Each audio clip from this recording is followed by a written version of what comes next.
listening to your daily programming with the Rundown Live, your forecast into the future.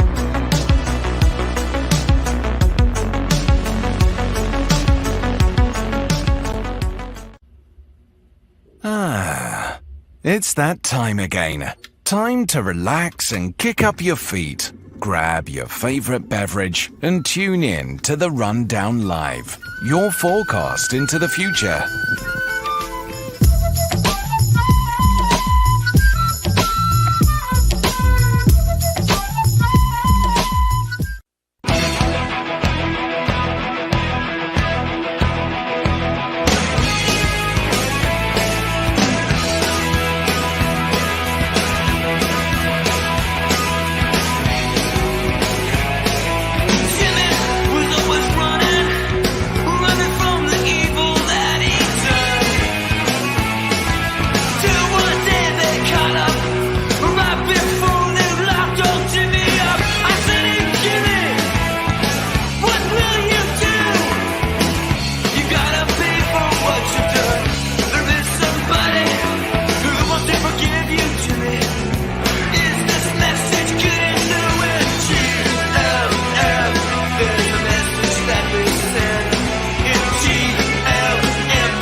Rundown Live, rundownlive.com. I'm your host, Kristan T. Harris, bringing you another episode of Milwaukee's greatest independent news and talk radio. And driving in the passenger seat is Don By Jr., journalist, writer, editor at the Great Free Thought Project. If you've never checked out the Free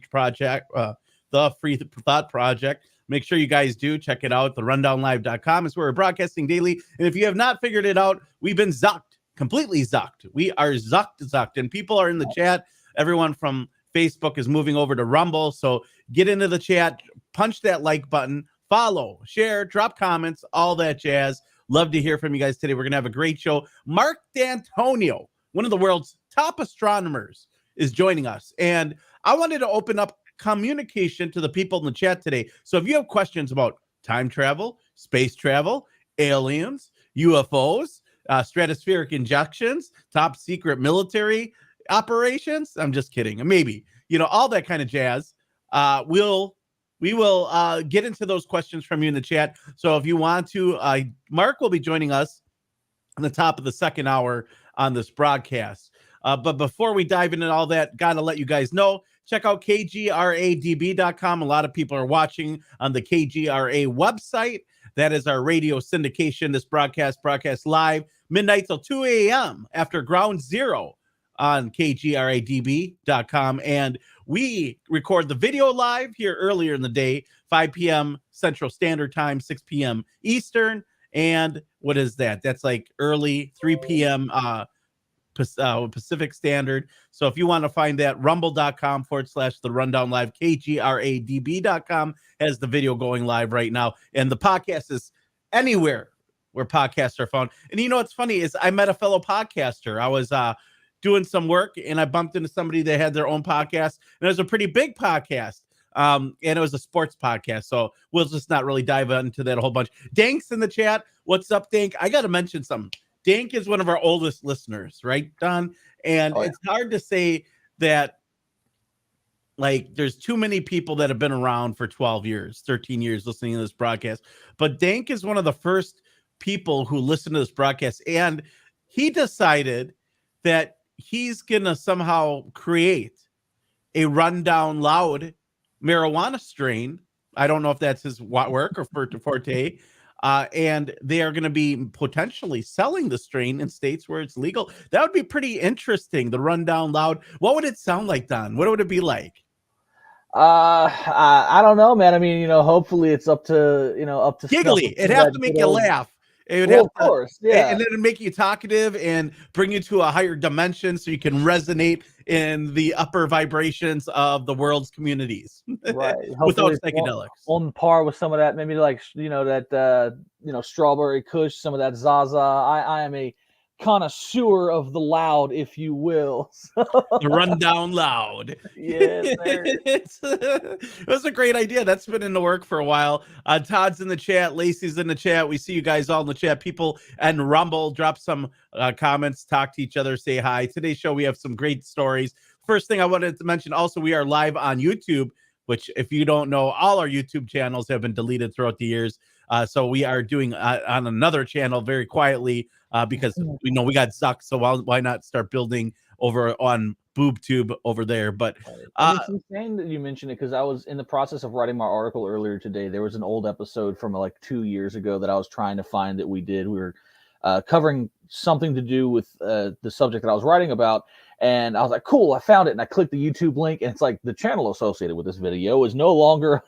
It is. Okay. So for those that don't know, every channel that's been deleted is cataloged on a website where you can go view them. And I think it's called altcensored.org or altcensored.com. So YouTube, I think, actually owns that channel. There's no way they could grab all those videos and just publish them on another website. So everything that is deleted is actually on that website, which is interesting. So fascinating, so it sort of seems like it's a way for YouTube to continue to profit off the people they're kicking off their platform, in a way, if they do own it. I'm not sure if they do, but that wouldn't shock me. Well, it's interesting because if you go to, let's see, alt censored. Yeah, here it is. It's alt censored. I'll share it on the screen for you guys up there. If you go there, you can find some really old stuff going on there, and very old Rundown Live product. And here we go. Got it right here on the screen. So if we type in the Rundown Live on this is the Rundown Live. There you go. You can find every episode of the Rundown Live that's been deleted on YouTube on Sunday. What's crazy is it keeps our stats too. So here's our old Rundown Live channel. And if you pull up the stats, here's the Social Blade. Look, it had 1,235,000 views. And it was deleted on February 3rd of 2023. And it was created on March 9th of 2006. That's crazy, man. So I'm glad at the very least it's still archived because, look at some of those old episodes. This was that episode 579, episode 462, episode like well, yeah, dude, that's crazy. Here's one with Clive and Bundy. Dude, look at me. Look at this. The Giants built a pyramid. I look like a young dude in there. Like this is when we were back on Truth Frequency Radio. It's kind of exciting, and Dane kind of throws me down that memory lane. Mike Pachezzi, the Big P Zone, who's now plugged into the system. We are changers. Julio Roseo, 15 years ago. That's what he looked like without a beard. He was just on the show, and he had the most grizzly beard I've seen in a long time. And the Rundown Live has been around for a minute, so it's not something new. And it's something that locals used to dive into. They would listen to. They tune into. We had over 1 million views on this one channel, and then we made another channel that also had 1 million views. So like combined, that's not including Facebook and all these other platforms. We've accrued multiple millions. Twitter, we've gotten like over 100 million views. Most of that took place after Kenosha because some of our stuff had been viral because I was a key witness in the Kyle Rittenhouse trial. But yeah, dude, this stuff is old, man. Old. 2.9 thousand views. Like we'd ever get 2.9 thousand views on anything on YouTube again. Right. Yeah.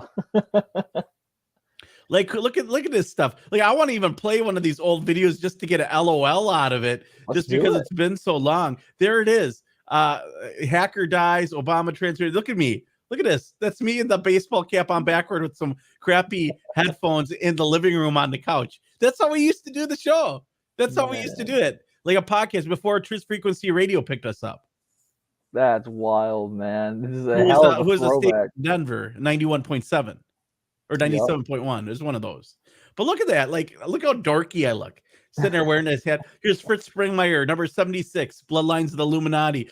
We had Christopher Cantwell on, who turned out to be a complete like right-wing white nationalist POS. Right. That was before he turned into that.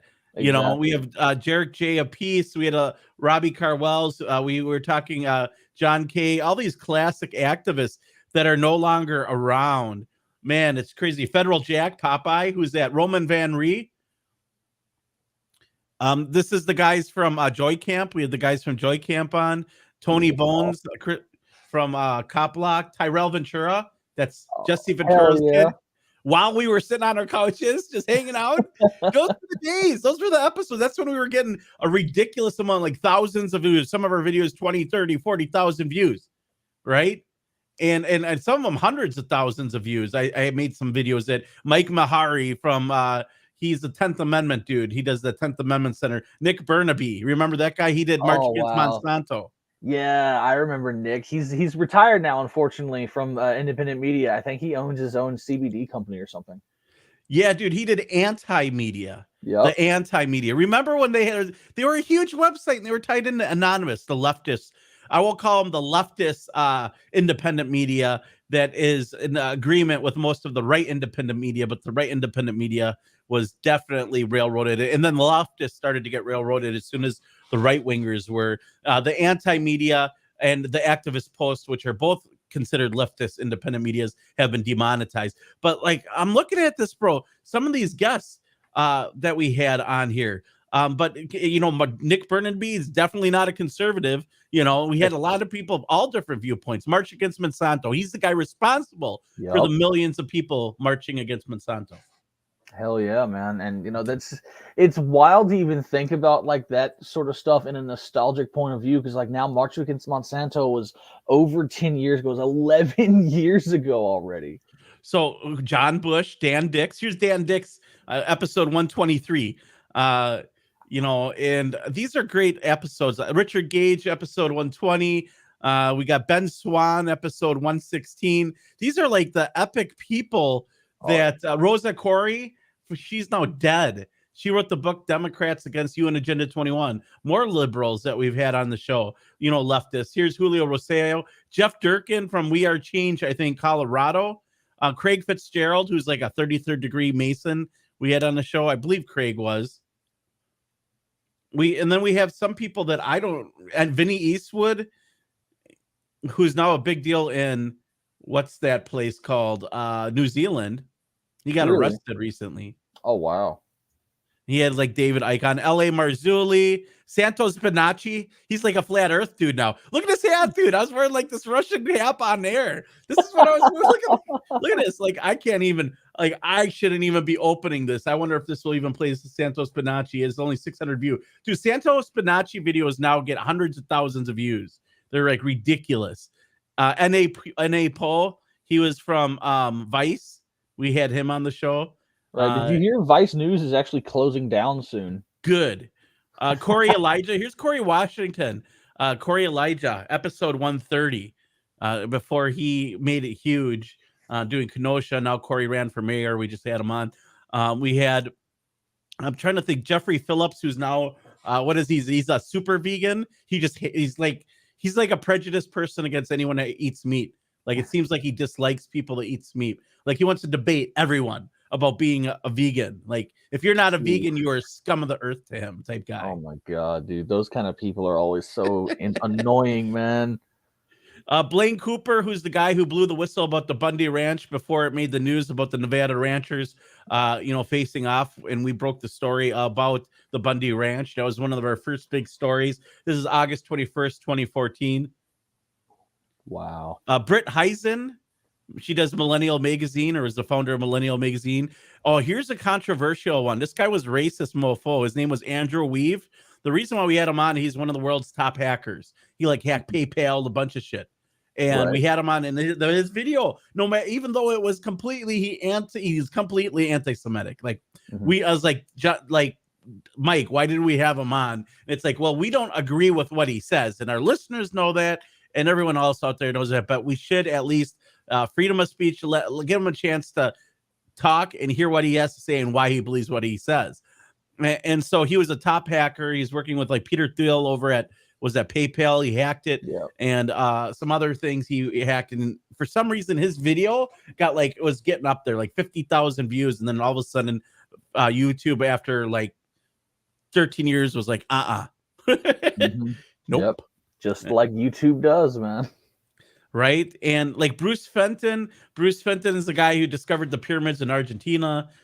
He's interesting. We've had him on the show, man. I'm just saying, Richard Gabriel, he's the top great pyramid expert. We had him on episode 213. Baron Hines is another guy. He used to do WTF, really? Like, what the fuck really is going on? Brian Forrester, he's like History Channel dude about the Paracas skulls. Like, we had all these greats on the program. Like, in all these old episodes, you'd think is gone. Here's Abdul T. Kid. He's a very interesting person. He's from, I think he's from Vice as well. I could be wrong. I think he retired, though, from Vice. And there's all these people. Richard Mack, Sheriff Richard Mack. We've had Joe Biggs, who's in jail now. Right. I'm just looking through Jeff Berwick. I don't know what a lot of Jay Dyer, another Rosa Corey, Jordan Page. We could just go on and on with all these guys that just classic Fantastic shows. Trip down memory lane, man. Dude, Don's like, all right, let's get to the news already. And everyone that's viewing. But no, I love this, man. Like, I want to go and like, I'm in my free time, I'm going to find that website. I'm going to go check out some of the old episodes. Dude, I'm going to put it in the chat right now. And if you guys are in the Rumble chat, it may come up. Don't leave, just save it. I think it should pop up. It's alt censored. Censored.com. They have all, just type in the Rundown Live, all our stuff will be cataloged there. But what I really wanted to get to, Don, first thing in the show we didn't get to at all. But it's interesting to see how far we've come over the years. The first thing I wanted to talk about in this show was, let's say you have a kid, Don. You have a kid, Don, and she has a date. Mm-hmm. And the dude rolls up in something that isn't a car, but it's a flying car, do you A, let your daughter get on the flying car? B, tell her no way you're flying in that vehicle with that boy? Or C, say, go ahead, get in, enjoy your night? Well, there's a couple different approaches that could be taken to that scenario. So first, if we were to approach it from like a pragmatic perspective, so we don't currently have flying cars. So if my daughter was dating a dude who had a flying car, I'd be like, "Where'd you get that? Where can I get one?" And you probably got a lot of money too, so not bad for her. In another scenario, if we are in a situation where flying cars are the norm and it's common practice, then it's like, okay, be safe, don't kill her, otherwise I'll wring your neck.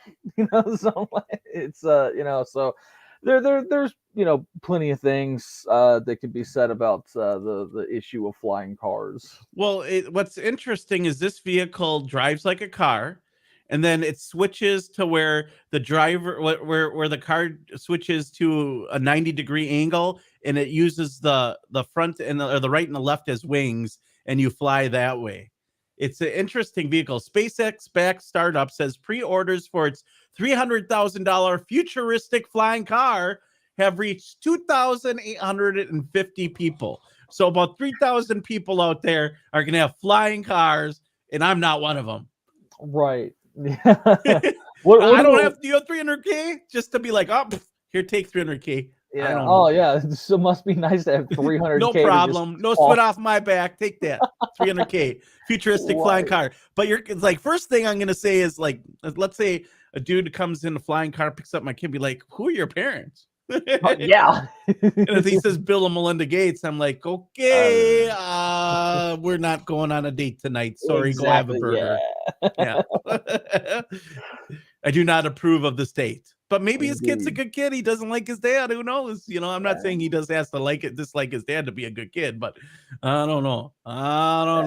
But what's interesting, they're charging $300,000 for the Model A when it becomes commercially available. They have 2,850 pre-orders. That would give it a combined order value of over 850 million to date.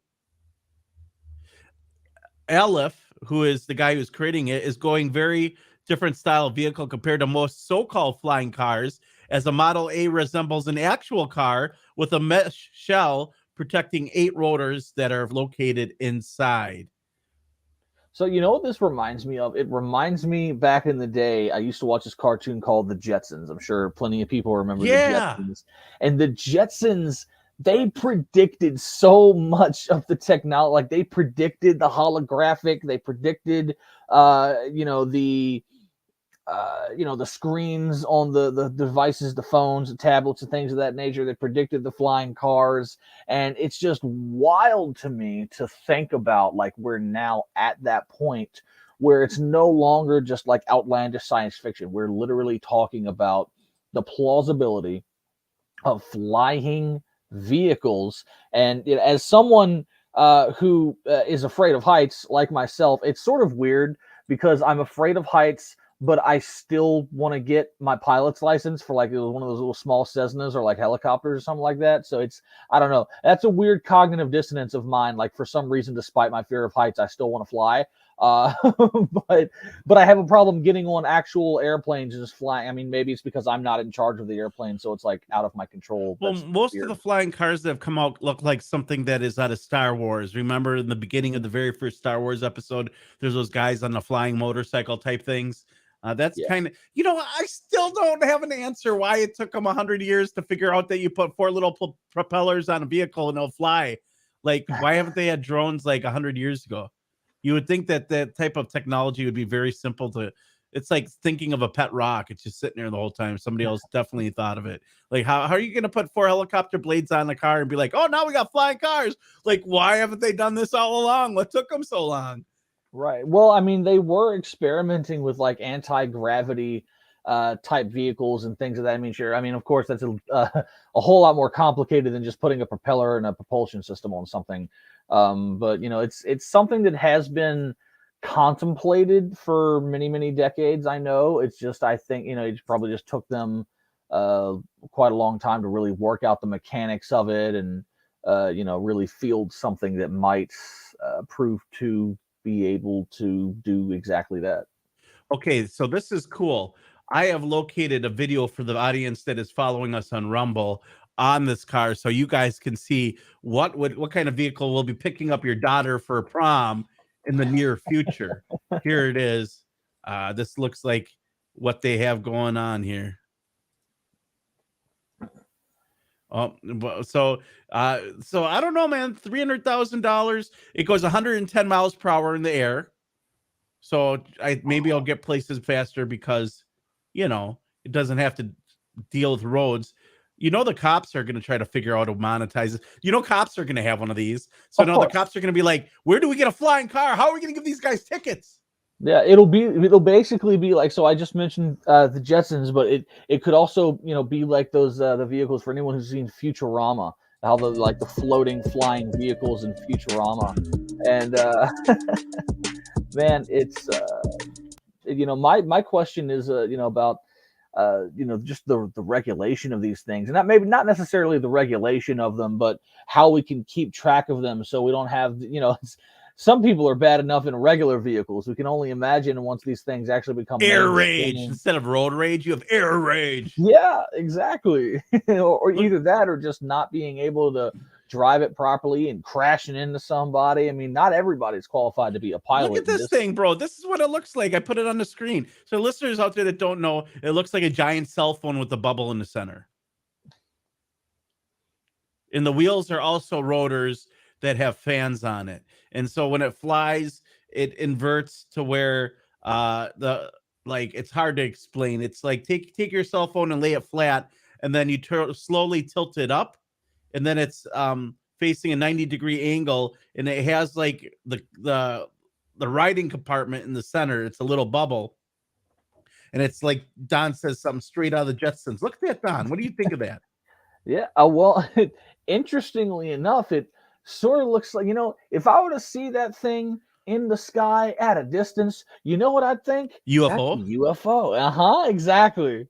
We're going to ask Marc D'Antonio if experimental flying cars are responsible for UFOs today. By the way, Marc D'Antonio is the chief video analyst over at MUFON, which basically he handles all UFO videos on deciding whether they're real or debunking them if they are false. Maybe we should ask him if he's a government informant.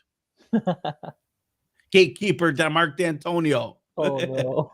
Just tease. I love Marc. Marc's a good friend of mine. He's a great guy. We've hung out many nights. He's like a brother from another mother. And we have conversations about things that are very interesting and controversial. But flying cars, Don, look at that thing. Tell me, for the listeners out there, would you put yourself in there? I wouldn't trust my kid in that. I'm sorry, $300,000. It looks like for listeners out there, it looks like a couple pieces of PVC tube with a plastic bubble with a light on the top and a couple fans. Well, I would have somebody made this in their back closet, and they oh, what are we gonna do with that old thing? Oh, well, we can make it look like a flying car. We can sell for $300K. Right. Well, I mean, if you know anything about the aerodynamics of helicopters, for example, if you talk to anybody who's frequently spent time on helicopters, as I have spoken to people who have, they've worked in helicopters for EMS and in the military and things of that nature, and they'll tell you straight up, from the moment a helicopter comes off the assembly line, the machine is basically designed to kill you. It's incredibly dangerous. And so, I mean, if we're able to effectively utilize helicopters in the way that we do, I don't see why not that we also couldn't make something like this to be effective. However, I would be very, very cautious before saddling up to go for a We ride. can make flying cars too, Don. We'll just have a giant slingshot, and we'll put wheels on something, and we'll shoot it in the air. And if it lands, it lands. If not, if it keeps flying, it's a flying car. No, I'm just saying this doesn't look safe at all. Another cool story, like one of the coolest robots I've ever laid eyes on. And we'll pull up my Twitter. If you don't know, Kriston T. Harris on Twitter. But one of the coolest robots I've ever laid eyes on is this robot here. And I just want, because we joke about robots. Normally when we talk and see robots, they're clunky things, right? They're like, this is one of the most smooth, fluent robots I have ever seen in my life. And that is this one right here. We're going to put it full screen, no volume. So tell me what you think of this robot. Tell me how smooth that robot is. Wow. Yeah. That's like human like. Yeah. Okay, so for our listeners out there, normally when you look at the robots, you're like, and they're clunky, and you're like, that thing's gonna fall over. I will pee on it and it will slip and fall. This robot, however, acts very human like in its motions. Yeah, not only does it act very human-like, which is the fluidity of the motions. Like clearly, a lot of mechanics has been put into making this thing, be able to move at a decent pace, and it seems as though that it's able to move with a degree of intent as well. It's actually able, because it's for the viewers that can't, or for the listeners who can't see it, it's like moving these cups around the table, and only It's a like couple playing of them flip are cup. Like they can put some beer in there, like oil maybe for the robot, and it'll be like playing flip cup. It's ready to play beer pong. Yeah, exactly. Because only a couple of them are falling over, so it seems like it's also able to maintain the stability of the things that it's moving, which is a technological feat in and of itself. I mean, that's impressive, dude. Like, this is like getting to the point we talked yesterday about them raising billions of dollars for autonomous robots that will be in the home, maybe doing your laundry or other things. But it's pretty impressive to see what this robot could do. This thing could, if it really moves like that, could cook you a meal. This is like Rosie the robot, except for iRobot looking Rosie the robot. It's going to be able to do your laundry, take out your trash, mow your lawn, give you a back massage, maybe, all that jazz. Yeah. That's if this is the kind of technology that they're fielding, the kind of robotics that they're fielding, I mean, if I don't know what company produced it, but I mean, if they start, producing similar things with some of the other companies that we've looked at, some of the other robots we were looking at just yesterday, we talk about it a lot about, soon there are going to be robots in the home. I can definitely see this, taking the role of like a Rosie the robot moving around here. I'll take the trash out. Yes, Mr. J. Well, I mean, how long do they just put wings on it and it's Starscream? Yeah, from Transformers, or like put some jetpacks on that thing. It's gonna be fighting the boy. It's gonna be sitting there, and all of a sudden Russia's gonna be like, "We're fighting robots now," They're not careful and end up being some of those automatons from Helldivers 2. I've never seen that movie. It's it's a video game that just recently came out. Me and my buddies play it. It's basically like think of like a Starship Troopers. Basically, you're fighting like for Super Earth, and you're fighting like all these giant alien bugs and alien robots and automatons that look like they're straight out of the not Transformers, the Terminator movies, and they're trying to kill you. Well, my question is if we program AI into these robots, somebody's gonna be able to hack them, right? Mm-hmm. And all of a sudden, robot's gonna kill somebody while he's asleep, and no one's gonna think it's the robot because robots can't do that. And the government's like, yesterday we were just talking about the CIA hacking cars. Why wouldn't they hack a robot in the house? Well, of course. I'm saying. And then like this one doesn't look very human, but give it 15 years, bro, 10 years even. They're going to find a way to get these things in the home. I mean, I would have one in the home. I'm not lying. If it's going to do my laundry, it's going to rub my back, cook me food, clean my house, vacuum, feed the cat and the dog, take it out for a walk. Like people don't even take their dogs out for a walk. Let's imagine being at work and the robot's taking the dog out. Right. That's where we're getting at. I mean, we're almost there. Look at that thing. Although I think that some dogs would pull that robot apart. Oh, absolutely. Right. Yeah, all of a sudden you go outside, you're like, wow, it's been a minute since the robot took the dog out. Goes, there's just parts all over the yard. So if you found a video of your young child licking the toes or deep throating a toe at their school, and it was for a fundraiser, what would you think about that school? Because this is in the news. This is a real story, by the way. Right. Yeah. Here, So go ahead, Don. well, I was just gonna say, in that situation, I'm kicking somebody's ass. I'm probably kicking multiple people's ass. I don't have kids yet, but I don't play when it comes to people messing with children. And if it's my kid, you getting your ass beat. Well, for the listeners out there that don't know, Deer Creek School District responds after video shows teens and students licking toes for a fundraiser. Whose idea was it? Oh, you're gonna lick and suck on. What sick mofos out there? Like, we're gonna have a bunch of 6-year-olds suck on our toe and deep throat our toes in order to raise money. Creek High School. Fox Like, 25's David Chazanoff has creepy. reaction from It's the wild. And here it is in the news. David Chazanoff has reaction from the 25. district and The its video's playing, so I'm not sure. I mean, we could probably keep the audio on and just let it play so that way we can hear the report. Yeah, why not? Why don't we go ahead and do that? We'll go ahead and we're going to play this audio here, and we will allow listeners to hear. High School. Fox 25's David Chazanoff has reaction from the district and its parents tonight. David, what are you hearing? Adam Wendy, a parent whose child attended the event, calls it deeply disturbing. And we do want to warn you, the video you're about to see may be graphic to some viewers.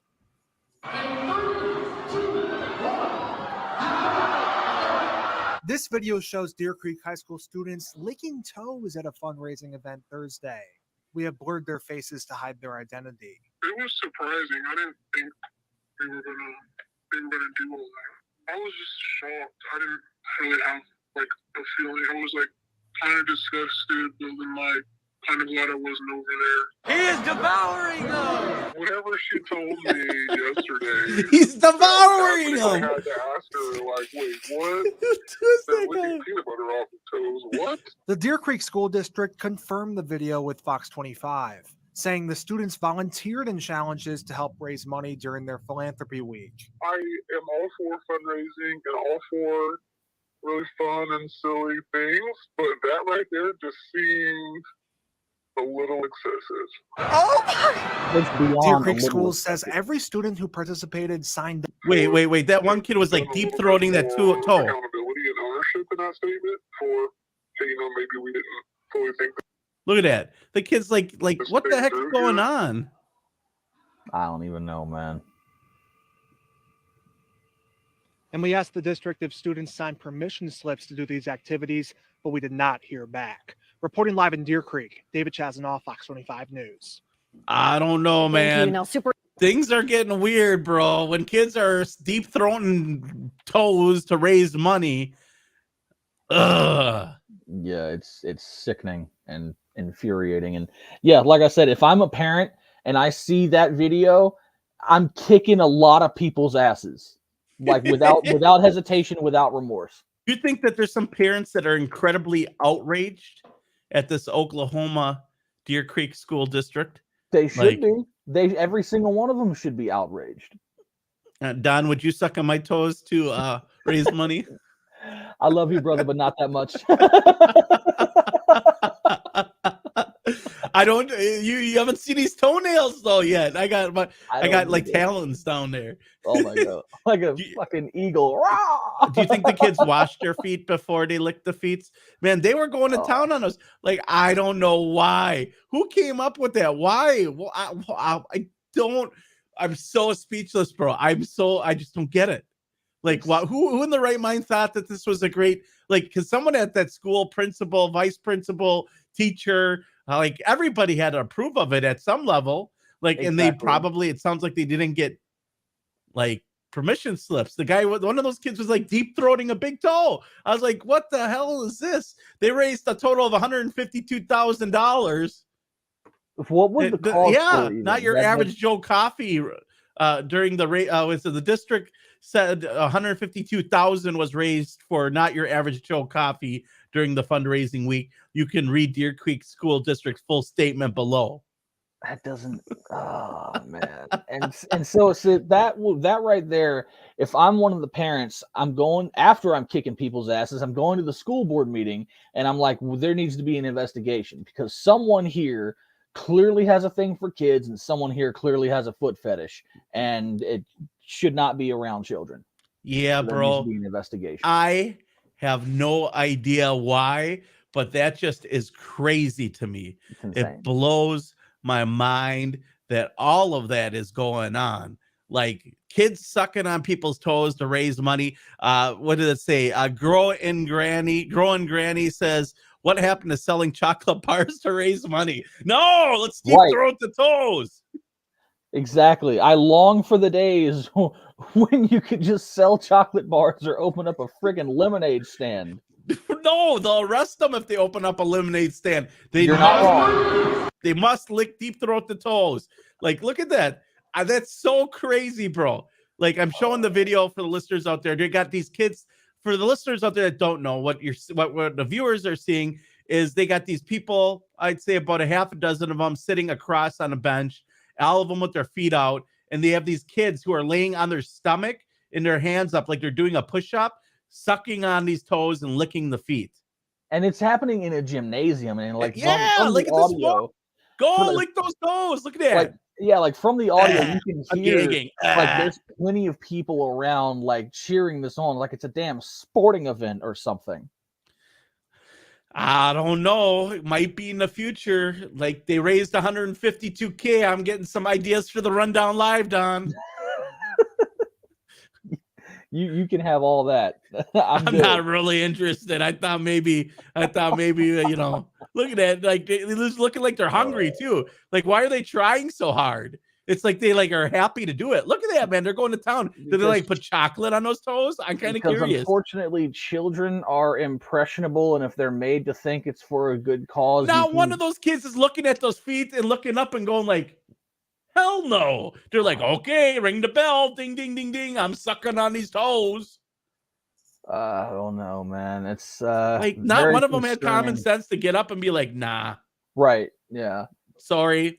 Peace. Like I said, you know, like, and it raises the greater issue of the problem with schools and precisely why school choice and parents being more involved in children's school curriculum, their school careers, is such a pivotal issue now when it comes to politics. I mean, that was one of the deciding issues here in Virginia during the last gubernatorial election, was who was the guy that would allow the parents to be more involved with their kids' schooling and let them know what's going on and be pro school choice and things of that nature.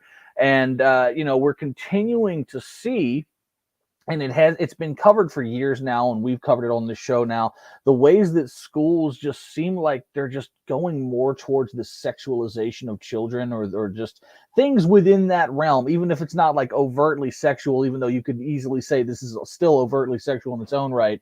You know, it's like, it's just what the fuck is going on with the American Well, you know, they're trying to get that prom date. She's gonna be like, I saw you lick those toes, lick mine. She's gonna pull out her feet. Some dude's like, all right. Like, that's like borderline worship. It is. It's like, very weird. Like when they say that they prostate themselves in front of them, I don't know what that even means. If they dropped their drawers, went to the bathroom, or if they, like, this is the closest thing I can think of. Like if there's somebody that said they're a god and he's like, bow down and kiss my feet. These kids are working hard on these feet. It's just disgusting. It's like, I'm gonna puke. Look at that deep throat. That guy's deep throating the whole toe. Oh, well, I don't want to see. I don't want to look. I don't want to look, but I can't not look. It's like, you know, that like watching a car crash. Yeah, it's trash. But no, it's like watching those cop brutality videos where you look at them and you're like, I can't not look away. Herd mentality. Todd in the chat says, absolutely herd mentality. One kid did it. They saw them all do it. They're all like, let's suck on those toes. I'm in.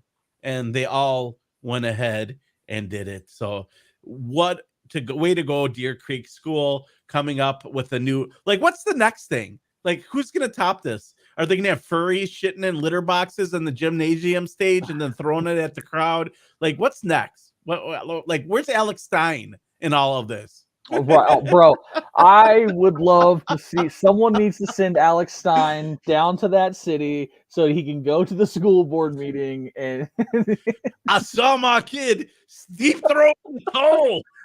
Stein You is guys don't know who Alex Stein is. He's a crazy troll. Well, yeah, he's the dude. we've Is had him on the show ridiculous. before he got famous. The dude's ridiculous and hilarious, and I just think he's funny as hell. And You know what? Sometimes I think he's funny, and sometimes I'm like, I don't know. He's pushing Well, the limit I there. mean, obviously, every comedian's going to have like hit or miss skits. I mean, there's people out there who don't like Dave Chappelle. It's like, who the hell are you if you don't like Dave Chappelle? You know what I mean? Yeah. I mean, How do you not like Dave Chappelle? Obviously, Stein is no Chappelle, but my point is being like, you're not going to be able to make everybody he's laugh. dollar store Tucker Carlson. That's what he told us on the show, remember? He's like, I'm the dollar store version of Tucker Carlson. Oh, that's brilliant. And that's exactly what he is.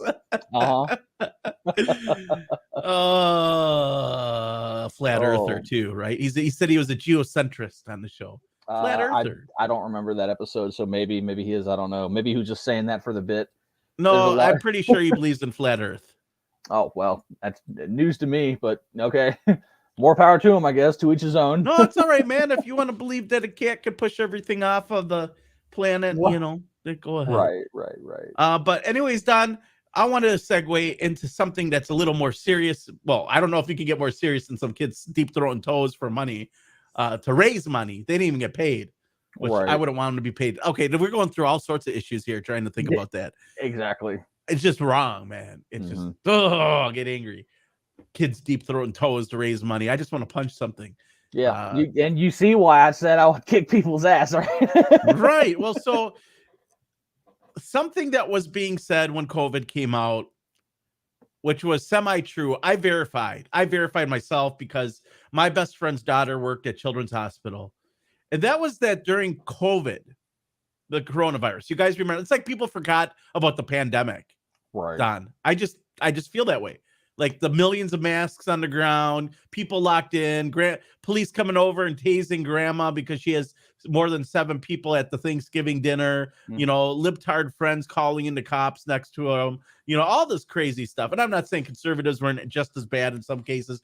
People at the beach getting tased and tackled. And it turns out that when I talked to my best friend's daughter, who was like my own kid per se, she told me at the time, she was working at Children's Hospital, that they had for a whole year, 0 instances of the flu. Everything was just COVID.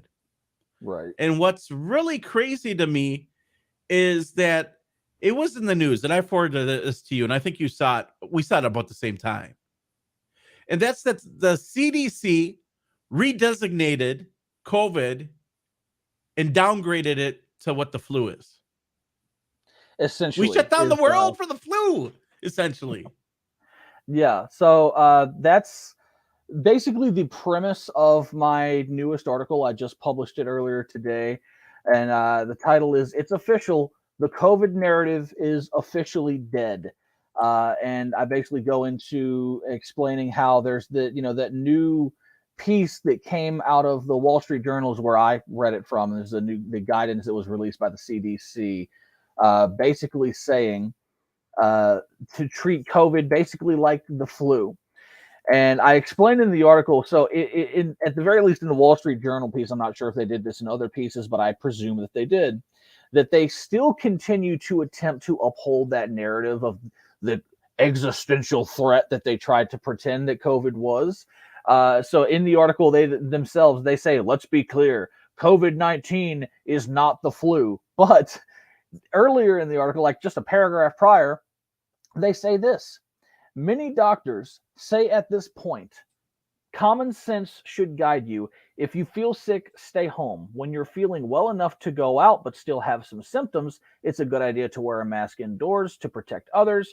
Be more cautious if you're going around more vulnerable people, such as those with or who are immunocompromised or the elderly. So basically, just use common frickin' sense if you're feeling sick. And the whole point of my article is that even though they're still attempting to hold on to that doomsayer narrative, now it's become normalized to the point where we can treat it like the flu, but previously that wasn't the case. That's a lie. It's an outright lie. And I point out in the article I say for those suffering from common sense who are able to see through the crisis of hysteria early on, this comes as a no-brainer. It's what we've been doing all along. A similar approach had been recommended early on by some of the most reputable virologists and epidemiologists in the world, from prestigious universities such as Harvard, Stanford, and Oxford, in what they dubbed the Great Barrington Declaration, as the disastrous impacts of reckless lockdown policies were quickly making themselves apparent. So for the folks that don't remember, the Great Barrington Declaration was this declaration that was signed by Dr. Martin Kulldorff and a number of top university level, I mean, like literally some of the most reputable virologists, epidemiologists in the world, Dr. Jay Bhattacharya, Dr. Martin Kulldorff, so on and so forth. And now the Great Barrington Declaration has been signed by tens of thousands of these, medical professionals who all basically said, hey, let's take a focused approach at protecting the elderly and protecting those most vulnerable, and not destroy the economy and eviscerate civil liberties. And for that, and this came out in October of 2020, so very early on. And despite these most reputable of individuals saying, hey, you guys like Fauci and Collins and Birx at the CDC, you're getting this thing wrong, despite the experts, the real experts, saying this, there was no public discourse on whether or not, how to correctly approach the COVID crisis. What they did, and we know this from documents that came out through the Freedom of Information Act, and I mentioned this later in the article, documents that showed Anthony Fauci, Dr. Collins at the NIH, along with the Biden White House and big tech companies, Facebook and Twitter, before Musk had bought Twitter, all conspired to shut down these doctors, to smear them. They're COVID deniers, they're conspiracy theorists, don't listen to these people.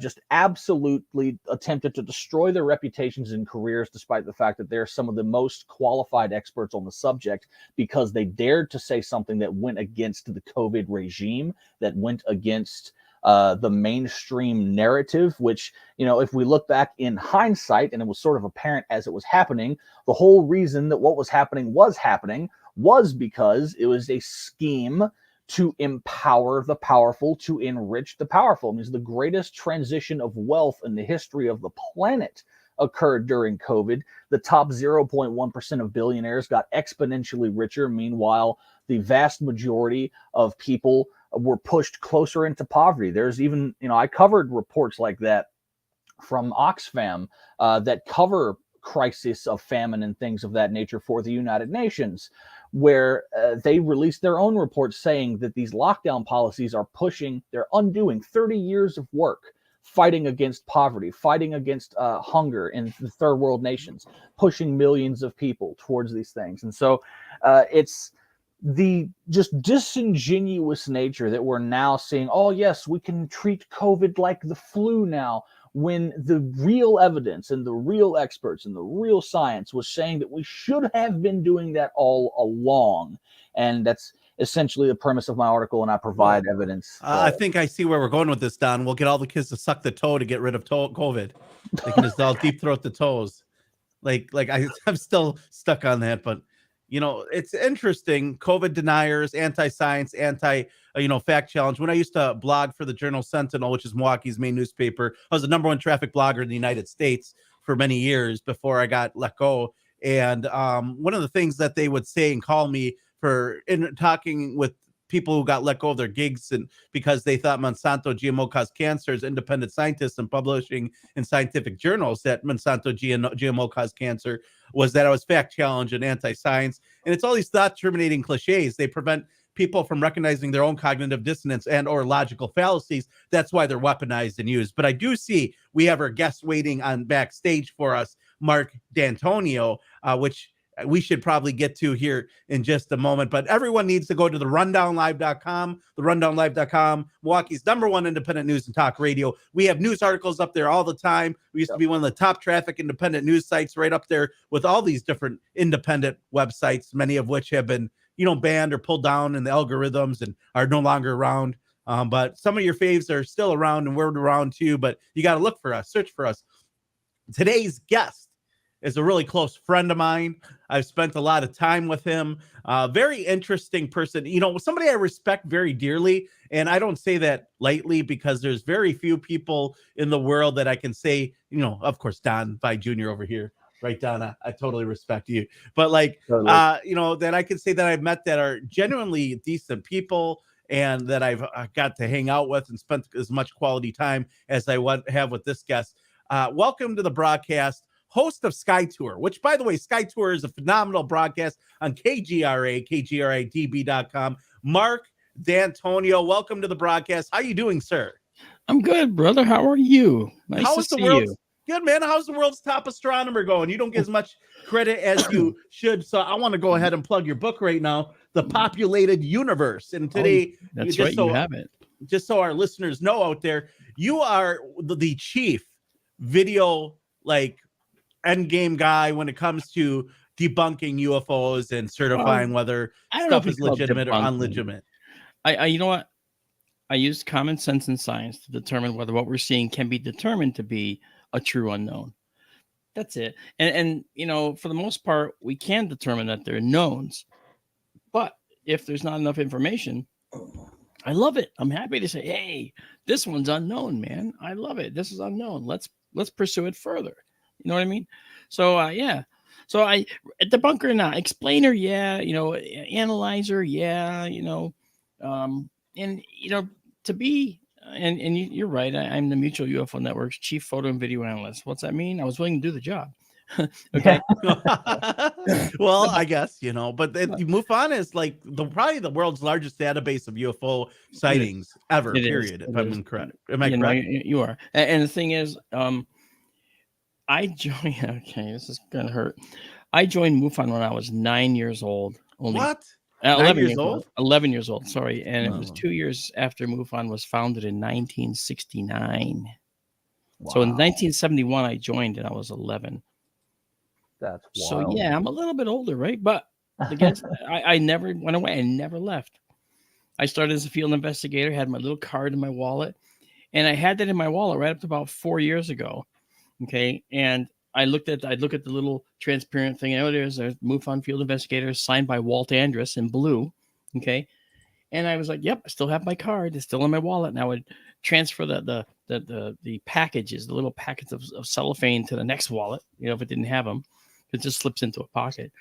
And so I took it. I had it for like I'd say 30 years, maybe longer. You know, because when I finally got that card, it lasted about, I'd say, just over 30, 35 years in my wallet, going wallet to wallet. And then finally, I had dropped my wallet in the water at one point. I quickly took it out and dried everything off, thought I got everything. Well, it turned out that field investigator ID card was just paper, and it was inside that cellophane thing so long that the paper and the card itself had long rotted away. And all that was left on the plastic was the imprint of the card, fully legible, fully everything. But when you opened it up, it was empty. It's like, it's like a magic trick. On the front, there it is. You open it up, it's empty. You know? So I had that card for a long time. And then in 2008, they asked me to be the chief photo and video analyst. And I was taken aback, but basically it started because I had correctly deduced that there's big, it was called the Tahoe drone at the time. This big drone craft that was shown in multiple photos. I could determine back then in 2007, actually, that it was a computer generated item. And then I turned around and recreated it and did a class, a talk at MUFON in Los Angeles, I think. Yes, Los Angeles. And I did this talk showing, no, it was San Jose. I did this talk showing that this was how it was created. I used the same kind of tools, the whole 9 yards. And at the end, we had the drone, as in the imagery. And it looked as real as could be, you know. And, you know, the people that did the rendering used a particular technique that I was very familiar with because I use it. Okay. And I was able to figure out how they did it and everything. So it's weird. Okay. But that started it. And you know what? and as an analyst, when you're trying to be an analyst, you have to be a lot of things. You can't just be a photo guy. Yes, you need to be a photo guy, but you also have to know the sky. You also have to know how the sky changes. You also have to know environmental science so that you can detect whether something is an earth-based product, like we've seen plasma erupting from the ground. That's what they tell you. But in Swamp fact, gas. Everything's swamp gas. yeah. Well, they tell you it's some kind of plasma ball, and then the word plasma gets bandied around like crazy, but no one even understands what plasma is. If they did, they wouldn't say it, because plasma is extremely hot. It's so hot. All it is atomic nuclei. It's too hot. So it's all protons and electrons spin around. And it's so hot that if you got anywhere near it, it would sunburn you in no time. So it's extremely hot. And so what it is, though, there are static discharges like St. Elmo's fire. Okay. Pilots going through thunderstorms and the fringes of thunderstorms report that they see fingers of green on their windshields as they're going through. It's really creepy and eerie. And it kind of reminds you of, Twilight Zone. That Twilight Zone episode. Yeah, the guy looks out. He's like, "There's something out there on the wing," and people are like, "No, there isn't." They're like, "Yes, there is." Yeah, and that guy who did it, I'll give you a hint. There's something on the wing. I saw it with my own eyes. It was William Shatner. Shatner. Yeah, there you go. That's right. Yeah. So so doing this kind of stuff is really cool. And that leads you down the path to other things, right? I mean, so I've done a lot of analysis. I've made lots of friends in this field, and I've made a few enemies. The people that just don't want to know the truth. They don't want to embrace the truth. They'd rather embrace what is their belief system over factual data. Stanton Friedman used to say it.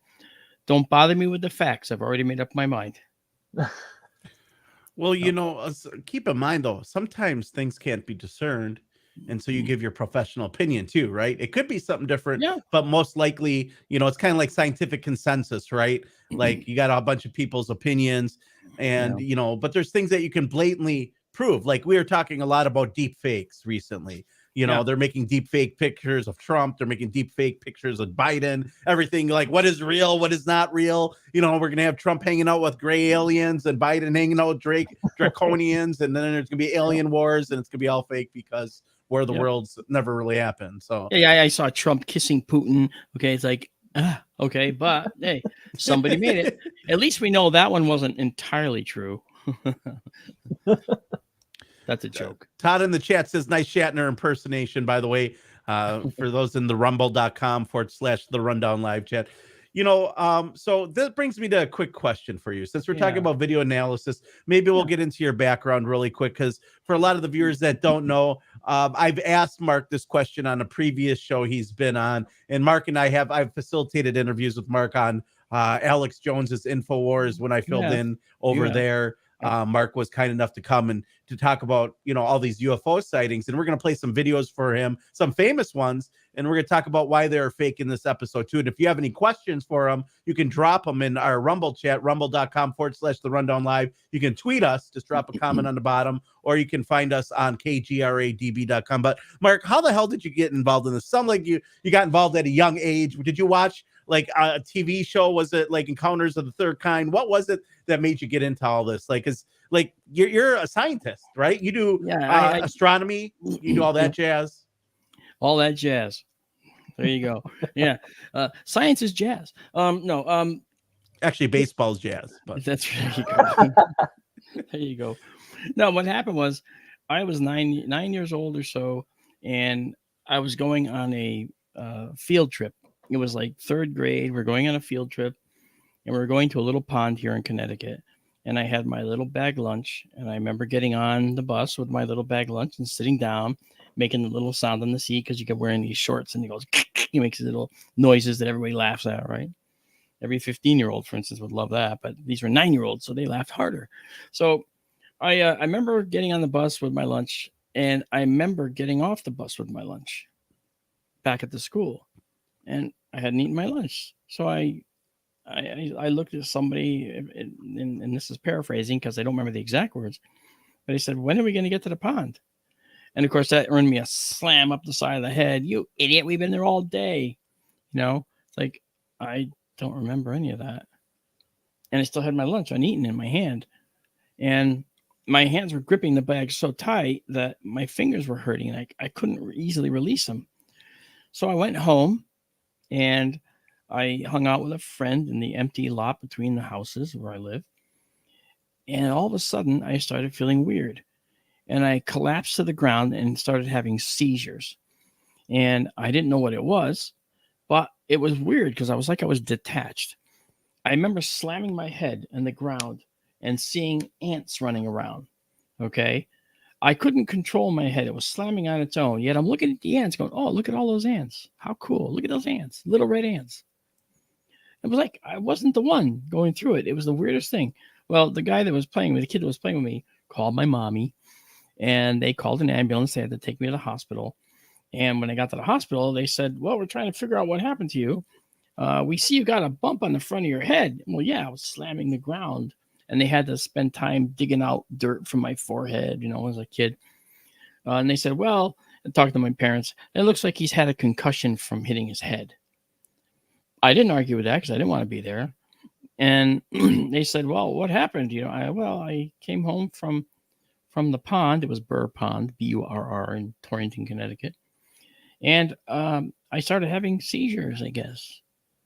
But it didn't bother me. I was okay with it. It was weird. And my father said, all right, you got to go home and relax. So they took me home. I relaxed. It never happened again. Never had another seizure ever.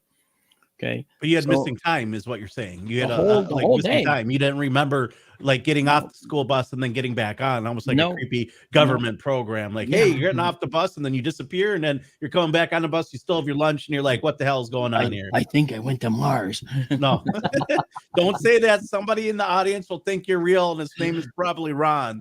No, Ronald here, Earth Radio. He's great.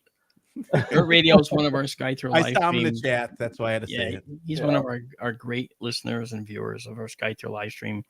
And so look, that incident with the missing time freaked me out as a 9-year-old because I knew time got lost and I didn't know where it went. And I started to wonder. And then at night when I got home after the hospital, I went outside. My father said, just go out and sit in the lawn chair and relax. So I did. I look up and it's dark and the stars are out. And I'm looking at the stars and going, there's something about those stars that are really captivating me. I didn't use the word captivating. I didn't know it. But I was like, these are cool. These are cool. I want a telescope. And I told my parents and they got me a telescope. And that's part of the equation. The other half is I had some surgery. Actually, I had heart surgery at age 9. And during recovery, I was given a telescope because I had asked for one previously after this whole convulsion thing.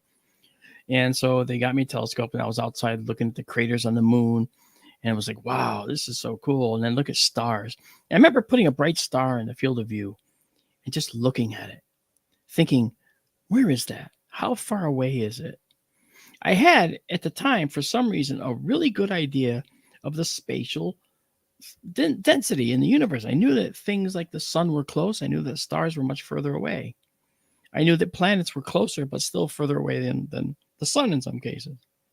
So I'm looking at these things and I'm going, wow, those stars, those are way out there. I want to go there someday,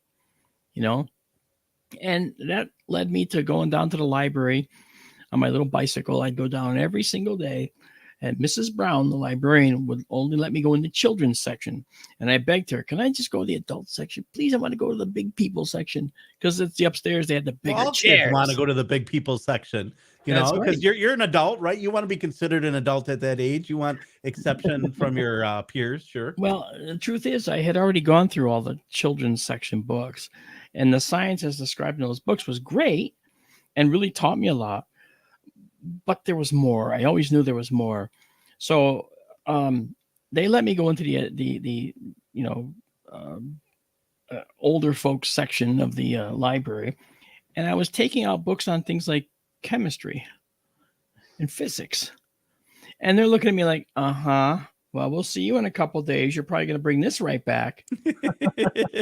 And I was like, well, you're probably right. Well, what I did was I went through these books and I just looked at the pictures.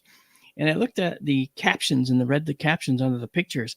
And, those are really enlightening. I could read and figure out science without having to understand these big, giant, weird letters connected to an equal sign. Now we know them as equations. Well, I didn't know all that stuff back then. So I just looked at the captions and read these captions. And that's, in a sense, how I learned the science that I learned at age 10 and 11. Okay. In fact, that kind of got me in trouble too, because I also, in my chemistry books, I learned how to make hydrogen gas using sodium hydroxide, which is an atom of sodium and an atom of oxygen and an atom of hydrogen, okay, in that molecule. And I learned how to separate the H from the Na, sodium, and O, the oxygen, and liberate just the oxygen or the hydrogen. And I made hydrogen balloons. And to me, that was okay. Now I'm a kid. See, I'm also mischievous. So I would make these hydrogen balloons and set them loose in that empty lot I told you about. And when they got up to a certain altitude, I would shoot them with a flaming arrow. And they go, boom. Wow, that's cool. And of course, it would shake windows in the neighborhood. And they'd call the police every time. So I'd run into the backyard, okay, and hide. The cops would just come strolling by, with their cars. Are you sure that chemistry book wasn't entitled The Anarchist Cookbook? It wasn't the I'm just verifying out there. Yeah. I just got to make sure listeners know No, that. it wasn't the Anarchist Cookbook. No. Okay. Although it was available back then, but not Yeah. now so much. It's online, but I don't consult that. They're But like on the 26th edition or something like yeah, that. You want to hack into the Kohl's department store, CENTCOM and communicate to people you can, just bizarre stuff. I have more to do in my life than to hack other people's things, Right. But the thing is, so I learned how to make these hydrogen balloons, and so I started learning about chemistry, explosive chemistry. Okay, and I ended up I had a chemistry set. My parents bought me a chemistry set because I asked for one. And back then, the chemistry sets had everything in them. I could make gunpowder, and I did. Okay. I can make my own firecrackers, and I did. Okay. I could make all kinds of things. I had sulfur. I could make a stink bomb, which I did. Okay. And then I got the bright idea one day of just taking potassium permanganate and it's some carbon here. And what's this thing? All right, let's throw that in there, and let's throw this in there, and let's light it on fire, because that's what you do. Light it all on fire. And I had it in a little dish in front of me in my bedroom in my house in Plainville, Connecticut. Okay. I'm sure the stories are still there to this day. And when I lit it, the last thing I remember is it went so big and powerful that I backed away. And then it went and shot this big brown mass of goo onto the ceiling and splattered the walls. So I was like, oh no, my mother's going to find out. I'm going to get in so much trouble. So I went and got, washcloths from the bathroom, wet them, because water is a good solvent, right? Water should be good for anything. Cleaning everything. Yeah. You would think, unless adding water to a particular chemical concoction made acid out of it. Oh, of course, that'd be great. So I'm wiping down the wall. Wiping down the walls. Mark Antonio, the young little mad scientist, blowing balloons up with flaming arrows and burning the ceiling down with acid. Sounds like a typical kid, I cut down trees with a hatchet. We all kind of do some weird things and sometimes get ourselves in a little trouble when we don't with good intention. No one's gonna be mad at you with figuring out chemistry at a young age, Yeah, well, as long as you don't cause damage. So I was wiping down the walls, and there was paneling on the walls with this print pattern on them, and it's coming right off. I'm going, and now it's like this brownish white board, and this big blurb of like brownish white on the wall. I'm like, how am I gonna fix that? So I figured I can hang a picture on it or something. And that typical kid, that went only as far as my mother saying, "What do you want a picture for?" And she walked in and she saw this blurb on the wall. She saw this brown blob on the ceiling. I swear it looked like it was going like this. Whoa, whoa, whoa. Okay. And I had tried to wipe it off, but I couldn't reach it because it's the ceiling. So my mother got a ladder and said, "You get up there and wipe that off." Okay. So I got up there and wiped it off. Of course, some of it dropped on the carpet. It's like the movie Alien. You think it's going to go through all the decks, right? It wasn't that, but it did actually, come off in my hand, and I was able to get rid of most of it. But the stuff left in the ceiling, she had to say to me, my mom, she goes, "Your father's going to kill you when he gets home." And then I just, without missing a beat, I said, "Ma, do you have ceiling paint?" And she goes, I think we do. And I went, okay, I'll repaint the ceiling. And she goes, what about the wall? I said, I'll paint the wall too, or something. I don't know. She goes, no, whatever.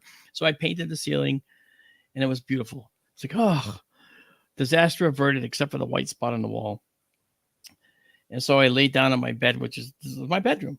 Okay. It smelled vaguely of sulfur, gunpowder, and a bunch of other chemicals because it permeated the room. And all of a sudden, I look up at the ceiling, and that brown stain is literally right before my eyes, leaching back through. And it's like, oh no.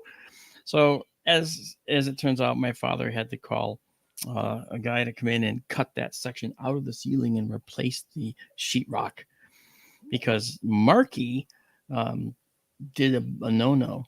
Of course, he took my chemistry set away. Well, I wonder why, Mark. It reminds me of my dad when I was a kid, gave me a hatchet and told me to cut down a tree in the backyard. And I thought I'd be a good kid and clear a whole patch for him. And boy, he was pissed when he got home. I did that too. A bunch of my friends, I enlisted them to take I got a Viking down... in me. I'm like, oh yeah, that's right. Yeah, Eric the Red or something. Right. You know? I got that same thing when I took down an old shed in the backyard, because I heard my father say to my mother, I'm going to get rid of that old shed, and I thought, I'll make up for all my problems. So I went in there, called my friends, and I said, let's take down this shed. We bashed it, smashed it, took it all down. Right down to nothing. So, Mark, we forgot to empty the shed first. Oh, so I wanted to kind of continue the story. Circle back. I'm sorry. Getting it back into the UFO topic. Yeah, I remember you telling me something, and I don't know if this was personal. I should bring it up or not. But at some point you started having discomfort, right, in your body and in your nose specifically. Yeah. And they discovered something which was not something that you were born with. And to bring people who are just tuning into context, Mark is Marc D'Antonio, top astronomer, Sky Tour Live. You can check him up at skytourlive.com.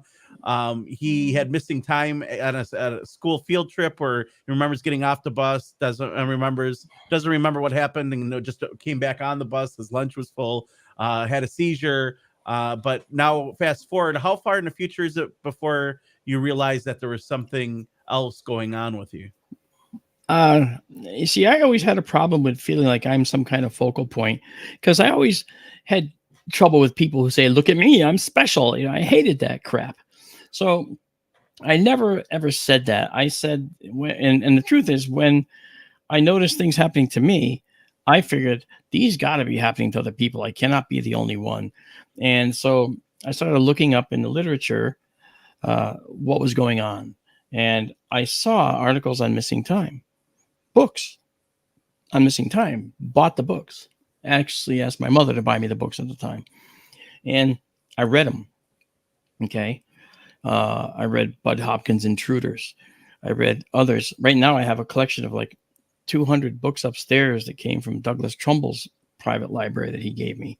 And I had a lot of questions about what's going on in this planet, and do we know everything? Is our science up to date or not? So I was in my house. I was in another house. In fact, because of this incident, that's one of the reasons I left that house.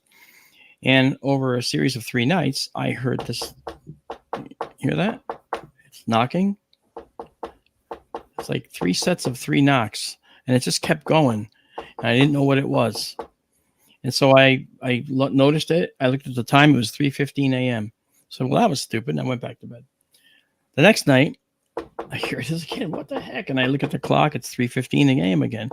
Right on the button. And this time I go, all right, I'm going to get up. Now, at the time, I had greyhound dogs. Okay, Tycho and Kepler, astronomers' dogs. Hey. And that didn't bother them at all? Oh, no. They were looking up at the peak of the roof on the second floor of this dormered Cape house, single-family home, trying to figure out what was up there. There were no pipes up there. This was a house that was, electric heat, oil, hot water heat in the baseboard. There was nothing. It was summer, and this noise was rhythmic. It was this series of 3 knocks, like 3, 3, 3. So I get up and I lean over the dogs on the windowsill, and they're both looking up. at this spot. And I said, I know, I got to go see what that is, guys. And I pressed my face against the screen and craned my neck to look up. And I got hit in the face with a bright flash of white light. It's like, bam, like a flash. I went, oh, and I just held on because I was holding on tight because I momentarily lost my orientation. And being night, it was an August night. There was one street light visible in the distance. And right now I saw nothing but like a gray haze in front of me. And then that street light started to leak back in little by little. Next thing I know, the scene is back. I don't know how long it took for that to happen. Maybe at that time, maybe a minute and a half. And I thought, I just got flash blinded. And so I opened up the window. I looked up there and I didn't see anything up there. And I closed the window. And the dogs, upon that flash, disappeared. And I found Tycho hiding in the laundry pile in the closet. Okay. And Kepler, the female, was outside the bedroom like this, ears back, looking in through the door. And something scared them too. And for the rest of their lives, they never slept under that window again. Okay. Their beds were there. And they laid down on the carpet. They never went to their beds. So I took the beds, put them elsewhere. They'd lay in their beds. But if it was under that window, nope. It was like that was off limits to them. So the third night, I awake again. And this time, I don't hear anything, like a knocking.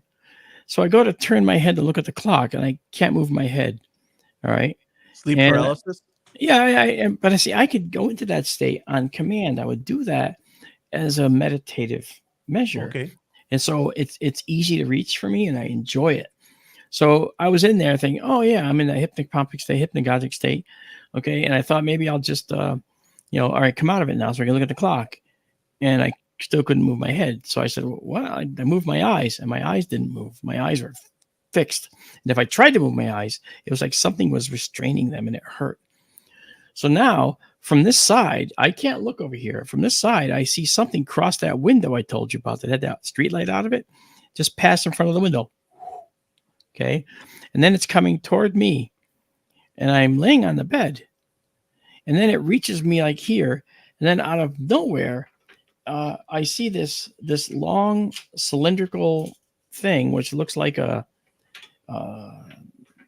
magic wand, for better term, but it was translucent and glowing a soft white. And it was going back and forth in front of my face like this. And I couldn't look at it. I was fixed. So all this was peripheral vision, went back and forth, and then bam, it was morning. And I couldn't breathe. And I pushed off the pillow because I was on my belly at the time. And I don't ever sleep that way. And I noticed why I couldn't breathe. I was lying in a pool of my own blood made with a concave cavity made by my face in the pillow. So obviously one of my, this sinus was actually bleeding profusely. And I got up and I touched it. I was like, oh man, it feels like I got punched in the face. And that was such a weird night. I remember that something came in, shoved something up my nose. It looked like, what was that? Truly an astonishing event. So obviously, naturally, I did what anyone who experiences such a thing does. I went and took a shower and just went to work and forgot about it. Right. No lie. And it took me 4 years of having no ability to use this sinus at all. It was totally blocked at that point. It took 4 years to go to an ear, nose, and throat surgeon. And I went to a doctor at Harvard Hospital, Dr. Lehman. It's all on record. There's nothing hidden here. And he looked up there and he goes, holy cow, he says, you got something huge up there. And he says, I think we can, snare it and get it out of there. All right, let's do it. So they numb it all up and they pull this together. It was this big. And it came out of that tiny little hole, And I always make the joke. I felt like Arnold Schwarzenegger in Total Recall. Get it out. Yay. Pull this thing out. That's what it felt like, right? Well, what was it that they pulled out? Was it like organic? Was it like a piece of metal? It was a gelatinous ball. Okay. And he said, well, if this is a nasal polyp, he said, it's the biggest one I've ever seen. Okay. He says, and it was right there visible. He goes, I don't know how that happened. And so I said to him, in retrospect, I should have just grabbed it, shoved it in my pocket and ran away. Okay. But I said to him, well, can you have them check the middle of that or inside of it to see if there's anything solid inside?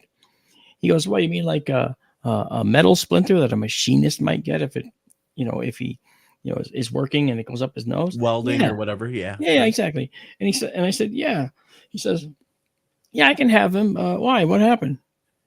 And I told him the story I just told you. And he goes, oh, he goes, I'm sure it's not anything to worry about. He goes, I'm sure it ain't aliens. I went, no, of course not. I'm just telling you what it felt like. Okay. It was Okay. Stafford Beeblebrox. He's pulling a prank on you. That's right. The babblefish. You think the babblefish. Checkers guide. Yeah, they got it in the wrong hole. What can you do? Yeah. So bottom line was, he said, call me in a week and I'll let you know the results because I'm sending it down to pathology. I said, I can't have it. No, I got it. I can't do that. Okay. A week later, I call. Hi, it's Marc D'Antonio. I got to talk to. Oh, hold on. Doctor has to talk to you. I'm like, oh, great. What is it? Like head cancer? My head's going to fall off. And, yeah, sure. I mean, I had no idea. So he gets on the phone. Hi, Mr. D'Antonio. This is Dr. Lehman. Just want to let you know, I'm sure it's benign. Oh, so you didn't get the results yet back? Well, he goes, and the exact quote, I've in this office, this hasn't happened in the 35 years I've run this office, but the pathology department says they can't find it. Oh, he says, but I'm sure it's benign. And I just said, okay, fine. And let it go. Now, fast forward about 4 years, I had to go back to him for something else. Now, this time on the intake sheet, okay, what brings you here today? What's wrong with you? I always tell them I'm pregnant and nursing, because the medical assistants have to read this stuff. And I'm just trying to make their day a little fun, right? Because I'm a kind of a jokester. And but then when it came to my occupation, I said I do special projects for the Navy. Which is true, right? Which is true, absolutely. You do what I call top secret. You classified is the appropriate term. Classified to some level of secrecy, yes. And so, because not everything's top secret. There's a million levels. You have to suck on big toes to get that gig? Absolutely not. Okay, just ask. You just have to be able to do the job and know what you're doing. And if someone recognizes that you know what you're doing, they won't let you go until you agree to do it. Okay. You're voluntold. They want you to do it because you're one of the few that have a particular talent. Gotcha. Now, I'm nobody special. There's other people out there that can do these jobs too. But I'll say this: the interesting thing was, on that intake sheet, when I said I did special projects for the Navy, he comes in and he's looking at my intake sheet and he's laughing. He goes, my medical assistants love you. He goes, this is the stuff that makes their day. I go, well, I'm glad. I'm happy. I thought he was going to yell at me for like not being serious. But then he goes like this. This is 4 years later now. 4 years later. He goes, I see you do special projects for the Navy. Yeah. He goes, and I mentioned how some of them were classified projects. And he goes, and then he sits on the exam table next to me. That's awkward. We move over. Okay. That was very awkward, right? And then he's like swinging his legs like we're two kids overlooking a pond sitting on a cliff. And he goes, I just gave up my top secret clearance this year. What? What are you operating on? Top secret nasal polyps or something? And he laughed. He goes, "No, it's epidemic. It's right? nasal polyp UFO aliens that breed by sticking some up your nose, and then they take the impregnation of the blue chicken UFO alien that abducts people." Which I found about. We had a guy named Olav Phillips on our last show. He was talking about jokingly about the blue chicken alien. The blue chicken alien. I have yet to see a blue chicken alien. Okay. But either of I don't believe in aliens, I think, until I could prove that they exist. So. Well, none of us do, but we see the evidence. Now what this doctor did after that, he basically said he gave up his top secret clearance. And I said, "Wait, about top secret nasal polyps?" He goes, no. He says, "I wasn't always a surgeon," he said, very seriously. And he talked about a project where they fired a nuclear weapon into space. And you might know it as Project Starfish. Okay.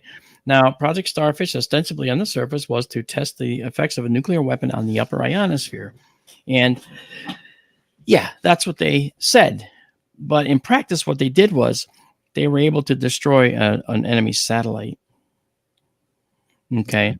So what that tells you is that these obviously you know that you're not always hearing the truth, of course, but that told me what happened to this thing in my nose. Okay, because I know how it goes. I've been read the riot act by folks in defense intelligence when I was working on projects, even though I never intended or would never ever divulge any secrets I'm not supposed to divulge. They have to say it to you. You will go to jail if you give away this secret. We will destroy your life, basically, if you tell people what you know about this. I go, yeah, I'm fine. I'm not going to do it.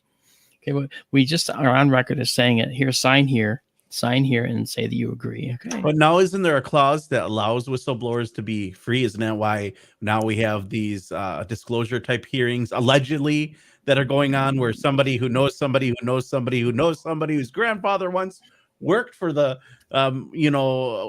like the Mount Dundee somewhere. I'm making up a fictitious name. Saw a UFO and worked on it. That's what's going on in Congress these days. Just throwing it out there. It reminds me of Spaceballs. No, Lone Star. I'm your uncle's father's cousin's former roommate. Yeah. What's that make us? Absolutely nothing. Right? So, but the bottom line there is, what he was working on for that project, I identified, I think, as Project Starfish. So what they said it was, what they did are two different things. He was in charge of trajectories and other things associated with that project, from what I understand. So he was a consultant for decades after that was over, for whatever talent he had that he was using. And he said, I wasn't always a surgeon. Okay. And he didn't tell me what he was, but so it's all conjecture, right? It's all my word against what everybody else. That's fine. So anyway, it's kind of interesting how this world works, and when it comes to the UFO thing, this disclosure you're talking about, there's some people thinking that it's all a farce. There's other people thinking it's all engineered. I think it's somewhere in between, actually. I think that I knew you were going to say that, because that's what I say. No, I'm just kidding. And anyone who has common sense says it's somewhere in between. No, but I can tell you why. I can tell you why it's in between, I think. Okay. Having done projects in that world, I will say this. When you look at Ryan Graves, you look at the other two there, you got Fravor, okay, and we got the main whistleblower himself, right? Okay. Now, you got to understand that he didn't just become a whistleblower. There's no whistleblowers when you're talking about releasing top secret information to Congress. No such thing as a whistleblower. So the press characterized him as a whistleblower when, in fact, that's not at all what it was. He was handpicked and selected, in my opinion, to actually disseminate the information he was told he could disseminate. Did you ever notice when he was talking, he was totally giddy? Oh, yes, and then we got this. I know we have this. I can't talk about it in open hearing, but I can tell you in a private setting. Right. He was giddy. You know why he was giddy?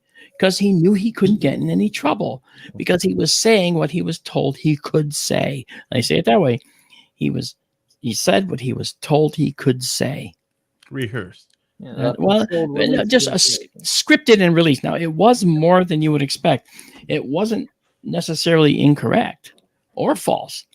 However, there was more, and he couldn't say it in open form and in classified form. If they all went into a skiff and they wanted to read about this in a document provided in the skiff, they could read about it if it was released to them. But it wasn't released to them in the public forum.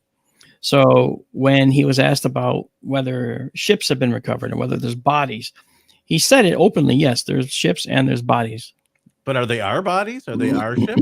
We don't know. Well, I can tell you a reason why he couldn't say more about that. And it goes back to several projects that I had been involved with many years ago. The technology to get data is really very important and is highly classified information, eyes only type technology. Even I certainly don't have access to some of the simpler elements of this technology because I wasn't read into those programs. I could only offer conjecture, even though in some cases I had a higher clearance than some of the other people on the project. Okay. Didn't matter. If it wasn't necessary for you to know, you weren't going to be told. Okay. You just accept that. If you're going to have problems with that, don't get into that business, you know? So bottom line was, these people that told him about releasing this information and said you could talk about this, you could talk about that. Okay. You can't tell them anything more about the ship and how we managed to get a hold of it. And the reason for that wasn't because the fact that we had a ship. We already know that he said so. The secret, the thing that was most important, was the technology used to get it. That's the thing that's classified, not the fact that they have a ship. He was admitting that. But the technology used to acquire that ship into our hands, that's what's classified. And that's typically what happens on some of these projects. The technology is classified, not the actual revelation that this thing exists, but the technology that acquired it's classified. And I think that's what happened with him. That's my thought anyway. Yeah. So it's my theory on the whole thing, because we bring it up so often, is that it's very much in line with what you said. And it's from my understanding of basic, clandestine operations terminology would be categorized as what they refer to as a limited hangout, where essentially they put out some true information or maybe half truth, and then sprinkle it with a bunch of deliberate misinformation or disinformation, essentially as a misdirection tactic. A little bit of carrot, whole lot of stick. Essentially, That's right. That's exactly right. Yeah, and that is what happened. And I know that there's also elements of misdirection and elements of pure outright fabrication that have been used. I worked on a project where they wanted to take advantage of the fact that people thought this classified thing flying around in Idaho, in Bayview, Idaho, was actually a UFO. Because I started getting UFO reports from Bayview, Idaho, from Lake Pend Oreille. Lake Pend Oreille is a Navy base. And at one end is a resort, and at the other end is one of the deepest water lakes in the entire country. At the bottom of that lake is a Navy facility. I know it's not classified. That's public information. I had to build 2 cubes of water, one for the NAVC vault down in Washington and one for Bayview, Idaho itself at the visitor center. It's a cube of water, 4 by 4 by 4. And it showed the whole structure down there. Right. And so I built this to show what was under the water. And it's also a test bed there. And they were testing this new equipment, which you can now read about. It's on Wikipedia, and it's known as Project Cormorant, like the bird, Cormorant. Okay, if you look it up, you'll see Project Cormorant, and it's going to say to you, canceled. Okay, we know what that means. It means someone else is now paying the bill. Right. So yes, reclassified is differently now. I was working on that project as an outsourced. I was working here in my own home on this project, building highly detailed models of this object that we used to call it the birdie. Okay. It was a flying thing. Now, guess what it did? It would leave a submarine's missile tube all folded up, go to the surface, unfold its wings, fly off the water, go do a mission, come back, land on the water, fold up its wings, ballast down, and go back into the missile tube and go home. It's truly the flying sub from Voyage to the Bottom of the Sea from the 60s. Okay. Now you think about it, and it's unmanned though. But you think about it, they didn't want any of that information out at the time. So I started getting reports from somebody at the resort at the other end of Lake Pend Oreille who saw this thing flying in the sky, and he drove down the lake road until he got close enough that he got to a fence, and he started taking pictures of this thing flying around. I got the pictures. And I was like, oh boy, this is the birdie. I know it is. Oh boy. Okay, so I called. What are the odds of that? Right. That just the pure luck that the operation that you knew something about that's classified was getting reported as a UFO, and you handle all the UFO stuff for MUFON. Chris Don, it was out in front of like thousands of people flying around the lake, and this guy happened to look at it. And what do you do at a resort? You take pictures of your family and friends. Right. I got a camera. Let's get in the car. Background, right? Let's get in the car. Yeah. So I got this. And I sent the photos down to the PMS office down in Washington, the program management service or whatever it's called. And it is PMS something. They have a name like PMS 317 is a San Antonio class expeditionary warfare ship. I did a project there. I forget the number for this one. And I sent it down and I talked to the guy on the phone. I said, hey, I'm getting photos of the birdie, okay, flying around. At the time, they called it, the unmanned UAV. And I said, so what do you want to do about this? They think it's a UFO. And the guy went, ha! He goes, good. I went, what do you mean? Let them think it's a UFO. That works for us. I go, well, wait a second. Let me just tell you, okay? I study these sightings and I try to bring closure to folks about them. This is one of ours. So let me tell you what might happen. He's going to go back and enlist 10 of his friends to come back with him. And then they're going to start taking pictures. And they're going to bring 10 more of their friends each. Next thing you know, someone is going to get a picture of the birdie doing something you don't want them to see. And then I heard crickets on the other end of the line for a few seconds. Okay. And he goes, okay, I see the point. Okay. All right. If I email you a statement, will that work? Yeah. I said, just let people know it's one of ours. And I promise you they'll all go home disappointed. All right. Okay. I got it. I sent it out. They all went home disappointed. Okay. So they were trying to use the fact that it was a UFO to actually, leverage that to their advantage, but it would backfire on them. If it was a real UFO that they were testing, how do you think I would have reacted? Right. Very differently. Okay. So because I knew it was one of ours and because I knew it was conventional technology that's used in a way that looks extraordinary without a little bit of background, I knew that this is something that would probably be best outed in some fashion out into the community. After all, you're flying this thing around at a resort. Yes, the lake's big, but they were flying it around at a resort. So come on. And just that experience also implies that, if they were willing to do it with that one instance, it certainly implies that they've done a lot. Yeah. Now what he said exactly so. And the thing is, if they would do that with this, have they done it with other things? I agree that's a possibility. However, with this one, the attempt to do it with this backfired, and they're very good at learning from their mistakes. So I imagine they would probably rather spin a different tale than try to use the UFO thing again, especially with all the Grush and Fravor and Graves stuff that's been coming out, right? So now UFOs are in favor. They're not silly. Right. Think about this, okay? You know this, Kristen, okay? It used to be called a UFO, unidentified flying object. Now it's a UAP. Right. Who made up the term UAP? Well, I think Hillary Clinton did. No, I'm just kidding.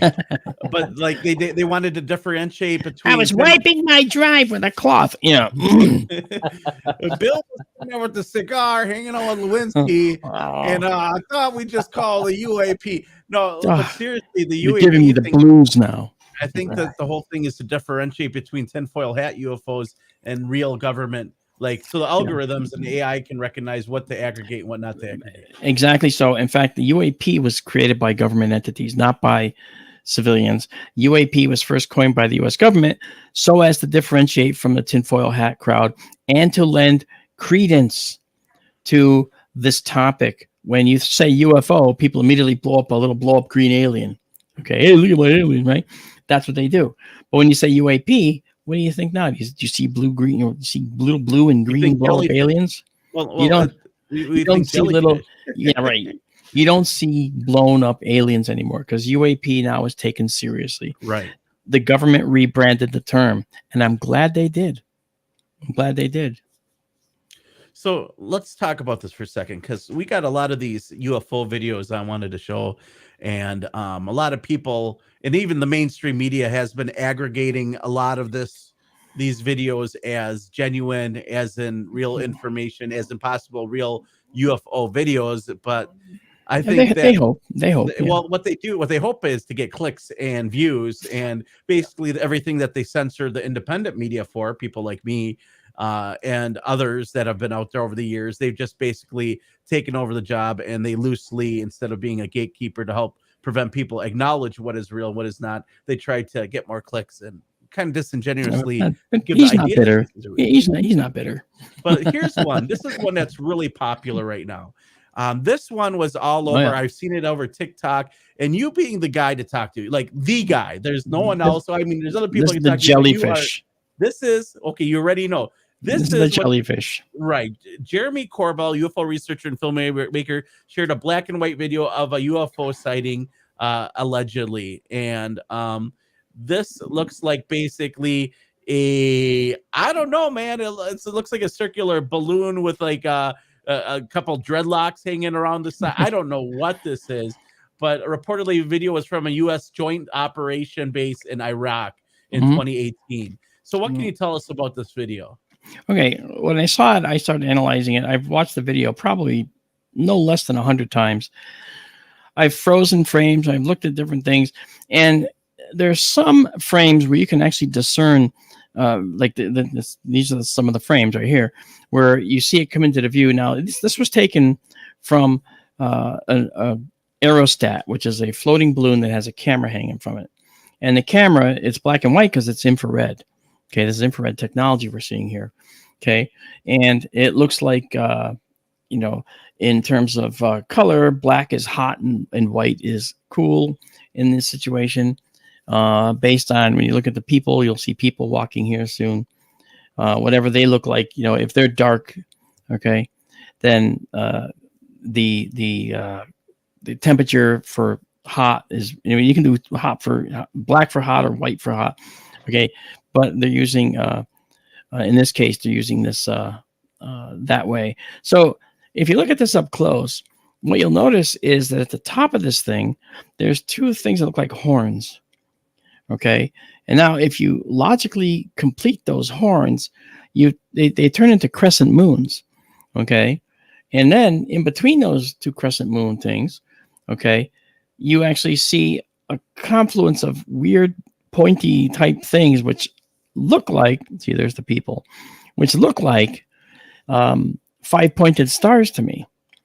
And then in the middle of this object, you see very soft round objects like a bundle of plump grapes.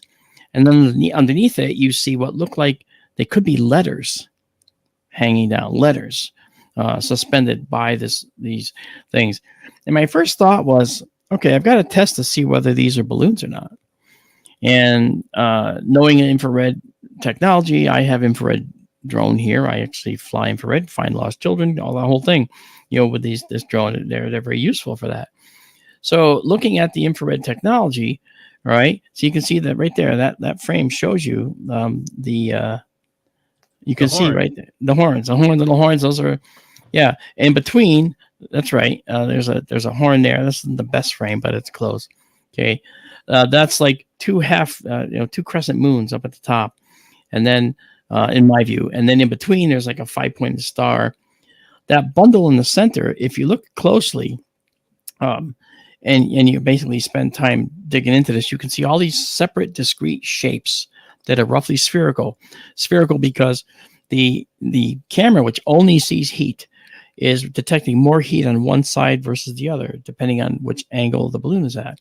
So that said, then the ones below are also reflecting light from down below. And so what we look at, there's the round balloons are in the middle of all that.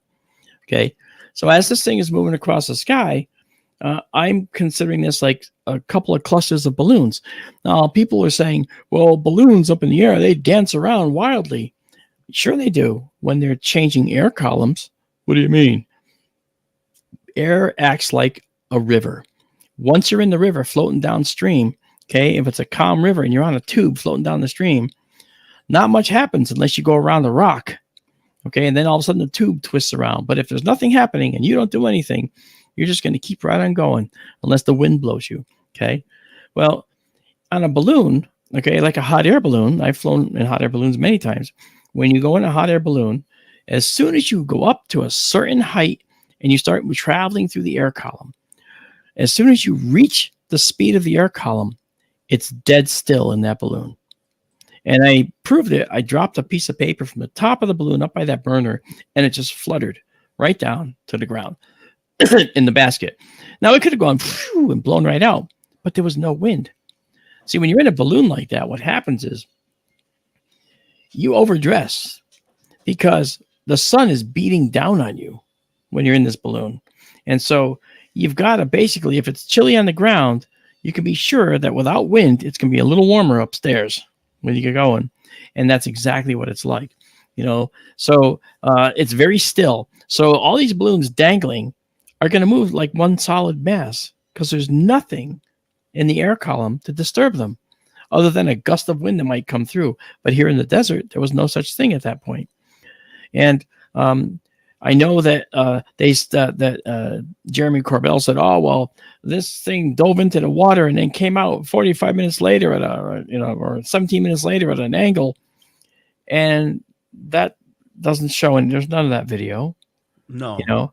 He said, "What are the horns, though? What are the crescent moons? Like there's a lot of I understand the balloon explanation, but it looks more like some ragged seaweed hanging from the balloons. Like somebody threw a blanket over a bunch of balloons, and there's some pointy areas involved in there. Like it doesn't look like just traditional balloons. Mark is what I'm. It's not. With. It's not. It's for a Muslim holiday, and the Muslim holiday balloons are crescent moons with 5-pointed stars, regular round balloons, and letters hanging down below.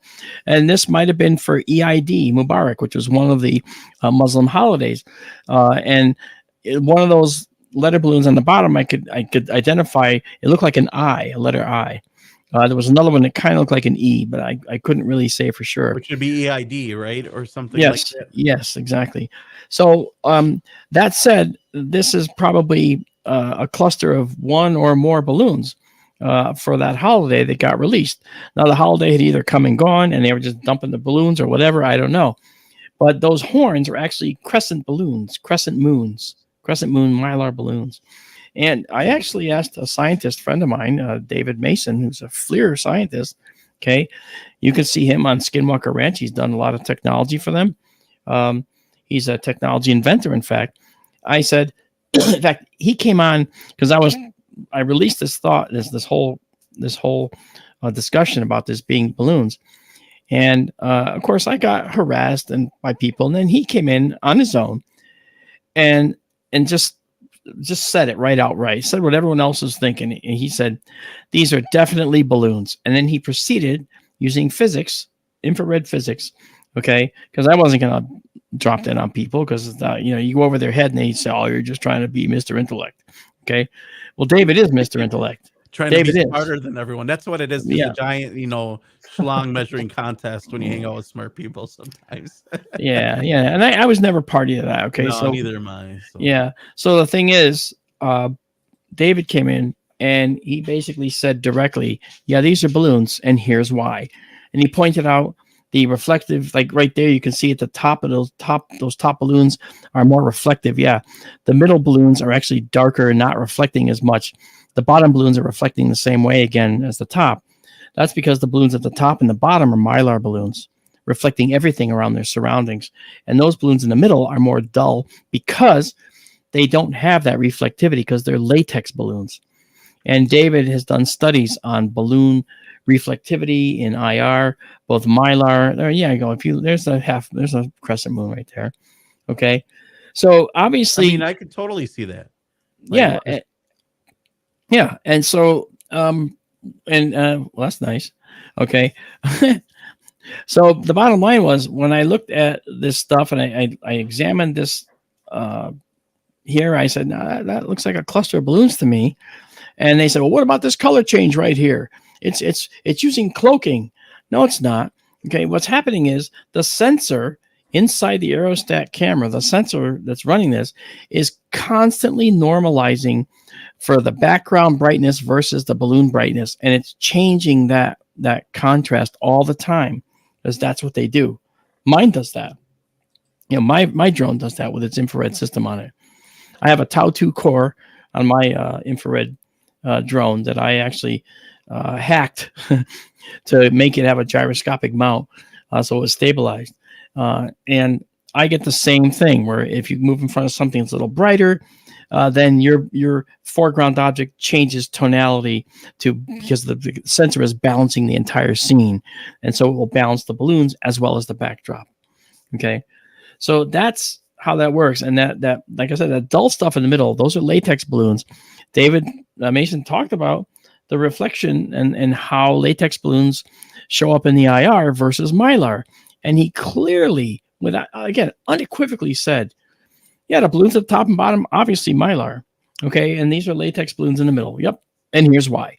And he proceeded to talk about, short and medium wave infrared and long wave infrared and how it affects balloons, having done endless studies on this as a technology inventor. So he concurred with everything I said. And Jeremy Corbell turned around and called me on the air an idiot.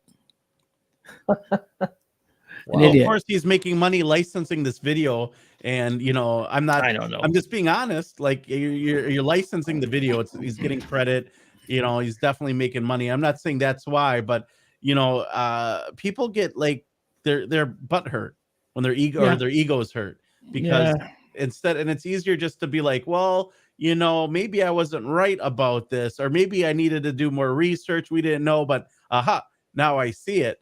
To just keep it going, and I know we got time for one more, and I wanted to touch base on this Ukrainian UFO being sighted, but I'll let you finish your thought real quick on this whole Jeremy Corbell thing. Well, it's just the bottom line was that I did send a message to Jeremy. Actually, I on his radio show that he did with George Knapp, where he called me names. Okay. I got a thick skin. I've never ever responded like, oh yeah, I'm not like, who cares, whatever, have at it. Okay, but the bottom line is on that, I wrote a comment on that video. I said, Jeremy, I'm that idiot you're talking about, and let me explain a little something about why we said what we said. And then I talked about everything I told you just now, and I also talked about David Mason's thought process. And then I said, do you think David Mason's an idiot too now?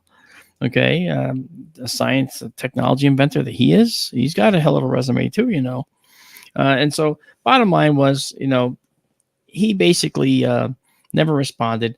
And what's telling is all the folks that like him a lot, Jeremy, no one responded to my comment in a negative way at all. In fact, no one responded.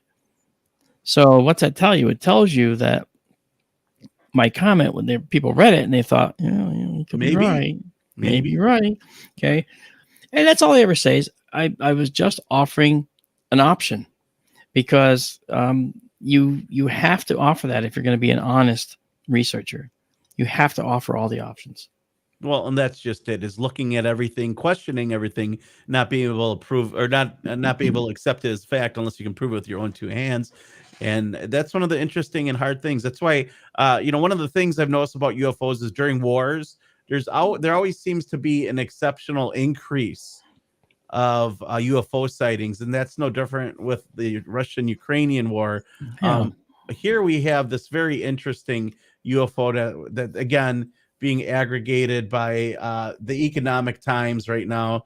It says UFO caught on camera by Ukrainian troops allegedly hovering over war zone, and here we have another, one of these what looks to be a cigar-shaped or cylindrical UFO, and then really quick.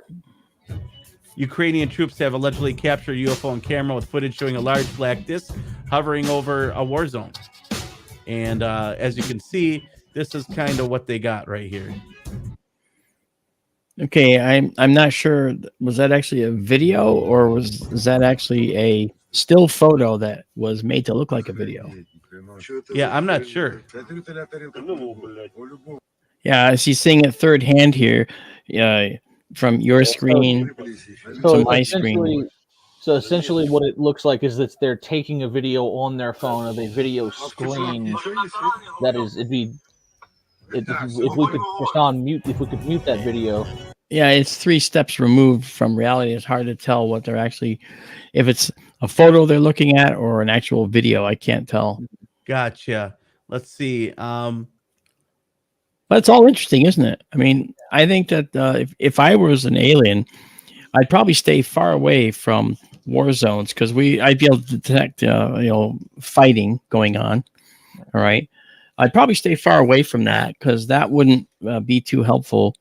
And I actually just talked about this on another show, and that is that they're fallible. The visitors are fallible. They make mistakes because they're probably science teams coming here to learn what these little things are on this planet. Yeah, and so I guess we can't really dive into this one too much, but I know the big one was the jellyfish, Mark, and I wanted to say thank you for having you join us. We've run out of time. For those that haven't checked out the rundownlive.com, Mark has joined us before. Mark, where can people find out more about you? You can find me on Facebook as Marc D'Antonio. You can also find me as skytourlive.org. We are a 501c3 nonprofit corporation, so you can check me out there. Skytour Live, okay, SKYTOURLIVE.org. And you can join Skytour Livestream through that. You can join our Patreon through that, support us a variety of ways through that. Look, I bring people the universe live in real time, and we look at very strange objects that are really cool out there every time it's clear. Now, I'm in Connecticut right now, but the telescope is out in the Arizona desert, and I run it from here. So I invested the time and technology to learn how to do things long distance. It's very important, So I think that that's really, really important to do, is take advantage of technology. And by the way, the technology to do this is practically free. I didn't pay thousands of dollars to do this. I paid tens of dollars to do this. Yeah, that's my site. There you go. Skytour live stream. Check it out. He goes over like amazing photographs and videos of the galaxy. Mark, one of the smartest people I know. I look forward to catching up with you sometime this year. I try to hang out with you and come to something that you're speaking at annually to support you. If you guys want, head on down to skytourlive.com, skytourlive.com, and check out Mark's page. That being said, you guys are listening to the Rundown Live on KGRADB.com. We'll be back tomorrow, same bad time, same bad channel. Thanks again, Marc D'Antonio, for joining us. You're welcome, Robin. Have a good one, Batman. We'll talk to you guys soon. You guys don't go anywhere. Share the live feed. Support us. Check out the rundownlive.com. You can donate. Just check us out right there, the rundownlive.com. We're 100% listener funded, and without you guys, this show wouldn't be possible. So we'll be back tomorrow. New broadcast. With Don By Jr., of course. Right, Don? You're still there. All right, guys. Have a good night. Do you come to Milwaukee often? Actually, it's pronounced Milwaukee, which is Algonquin for the good land. She fucking comes walking in. Yeah, she goes to those Bilderberg meetings, where they dress up like pheasants and they fuck each other, right? Sacrifice some employee from a Best Buy. Fight over his name tag for a trophy, right?